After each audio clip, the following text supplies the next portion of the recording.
খাদিজা আলম। আমি একজন স্টুডেন্ট। আমার বাসা হচ্ছে 33 গগনবাবু রোড, খুলনা। আমি হচ্ছে 2021 সাল থেকে বিড়াল পোষা শুরু করি। তখন আমি 2টা দিয়ে শুরু করি। তারপর হচ্ছে 21 সালের মাঝামাঝিতে আমি আরেকটা বিড়াল কিনে আনি। টোটাল 3টা দিয়ে আমি শুরু করি। আমার এখন হচ্ছে অ্যাডাল্ট আছে 8টা, আর বাচ্চা আছে 6টা, আর 2টা একদম নিউবর্ন কিটেন, টোটাল 14টা। আমি আগে পাখি পালতাম, দেশি বিড়াল পালতাম, তো ইচ্ছা হলো যে পার্সিয়ান বিড়ালও পালবো। এই শখ থেকে আসলে বিড়াল পালা। দিনে 3বার খাবার দিতে হয়। সকালবেলা আমি 8টার দিকে ওদের একটু খাবার দিই। রাতে যে খাবারটা থেকে যায় তার থেকে একটু বাড়তি আমি খাবার বানাই যাতে সকালে ওদের দেওয়া যায়। তারপর সকাল 11টার দিকে ওদের ক্যাট ফুড আছে, যেটা ওদের দিতেই হয়। সকাল 11টার দিকে ওদের আমি একটু ক্যাট ফুড দিই। দুপুর 3টার দিকে আমি আবার মেইন ফুড দিই। দুপুরে যদি আমি চিকেন দিই, রাত্রে মাছ দিই, বা রাত্রে যদি চিকেন দিই দুপুরে মাছ দিই, এভাবে। আর ওদের মুরগিটা হচ্ছে সিদ্ধ করে তার সাথে সবজি অ্যাড করি, যেমন কুমড়া, কাঁচকলা, আলু, ভাত, তারপরে ফ্যাপসা, অনেক সময় কলিজা, এগুলো সব সিদ্ধ করে মিক্স করে তারপর হচ্ছে ওদের দেওয়া হয় যাতে ওদের স্বাস্থ্যটা ভালো থাকে। আর এই খাবারের পাশাপাশি ওদের ডেলি সাপ্লিমেন্ট আছে, ভিটামিন আছে, ক্যান ফুড আছে, ক্যাট ফুড আছে, ওরা যেগুলো খায় আর কি, এগুলো দেওয়া হয়। প্রথম যে বিড়ালটা বিক্রি করে ওইটা আমি 19,000 টাকায় বিক্রি করেছিলাম। পরেরটা হচ্ছে এখন হচ্ছে বিড়ালের যে মার্কেটটা, এখন সবাই আসলে পার্সিয়ান ক্যাট পালে, তো এখন একটু দাম কমে গেছে। রিসেন্টলি আমি যেটা বিক্রি করেছি ফিমেল বিড়াল, খুলনার মধ্যেই 15,000 টাকায়। আর মাঝে একটা বিক্রি করছে ওটা 12,000 টাকায়, সেটা মেল ছিল। এখন দাম কমে যাচ্ছে, কিছু করার নেই, এর জন্য একটু কমেই ছেড়ে দিতে হয়েছে।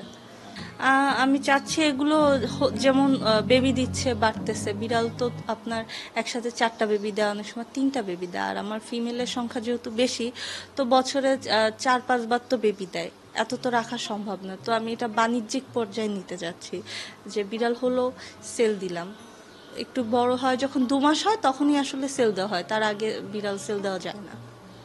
ভালো লাগে, মানে সারাদিন আসার পর আমি যখন বাইরের থেকে এসে দরজায় বেল দিই, আমার বিড়াল সব দরজার কাছে এসে ওয়েট করে যে আমি আসছি, আমার পিছে পিছে যাবে, আমি কি আনছি তাদের জন্য। তারপর আমি যখন বসে থাকি, বসে ধরেন ফোন চাপছি বা পড়াশোনা করছি, আমার পাশে এসে বসবে, আমাকে ভালোবাসা জানায়, আমার গায়ের সাথে হেলান দেয়। এরা খুব পোষ্য, এরা সবসময় আপনার পাশেই থাকবে। আমি যখন ঘুমাই আমার পাশে এসে শুয়ে থাকে। আমি কথা বললে আমার কথার মাঝে মাঝে ম্যাও ম্যাও করে রিপ্লাই দেয়, বকা দিলে মাথা নিচু করে থাকে। তো এটা একটা ভালোবাসার জিনিস আসলে। এদের হচ্ছে ভ্যাকসিন দিতে হয়, যখন বিড়ালের 2 মাস বয়স হয়ে যায় তখন এদের একটা ভ্যাকসিন দিতে হয়। 1 বছর পর পর এই ভ্যাকসিনটা দিতে হয়। এই ভ্যাকসিনটা দেওয়া হয় যাতে ফ্লুতে ওরা অ্যাটাক্ট না হয়। শীতকালে বেশি বিড়াল অসুস্থ হয়, তখন ওদের একটু টেক কেয়ারটা বেশি করতে হয়। যেমন আমার বিড়ালদের আমি শীতকালে জামা পরায় রাখি, তারপরে ফ্লোরে ঠান্ডা থাকে বলে ম্যাট্রেস দিয়ে দিই, রুম গরম রাখার চেষ্টা করি যাতে হাওয়া না আসে, উমটা গরম পানি খেতে দেই। আর শীতকালে গোসল করাতে হয় না বিড়ালদের, তাহলে অসুস্থ হয়ে যায়। তারপর ওদের সাপ্লিমেন্ট দিতে হয়, ওদের 3 মাস অন্তর অন্তর কৃমির ওষুধ দিতে হয়, এটা দিতেই হবে। কৃমির ওষুধ দিতে হবে, ভিটামিনের ওষুধ দিতে হবে। 1 বছর পর পর ওদের যখন ভ্যাকসিনের ডেট আসবে, টাইম টু টাইম ভ্যাকসিন দিতে হবে, তাহলে আল্লাহর রহমত আপনার বিড়াল অসুস্থ হবে না। আমি এখানে রেগুলারই আসি। আর হচ্ছে আমার আপুর কাছ থেকে একটা বিড়াল কেনা আছে 1 বছর আগে, ওর নাম হচ্ছে স্নোই। তো ওইখান থেকে বিড়াল নেওয়ার পর থেকে আপুর কাছ থেকে পরামর্শ নিই যে কি কোনটা করলে ভালো হয়, কোনটা করলে খারাপ হবে। আর আমার বিড়ালটা রিসেন্ট কনসেপ্ট করছে, 3টা বেবি হয়েছে, তো দ্যাটস ওয়াই আমার আপুর কাছ থেকে শোনা যে বেবি এখন কি করা উচিত বা মার স্বাস্থ্য যাতে ভালো থাকে সেটার জন্য কি করব, এই জন্যই আসা এখানে মূলত। এখন আমার 5টা বিড়াল, 3টা হচ্ছে বেবি আর 2টা অ্যাডাল্ট। আর মোটামুটি সবাই সুস্থই আছে।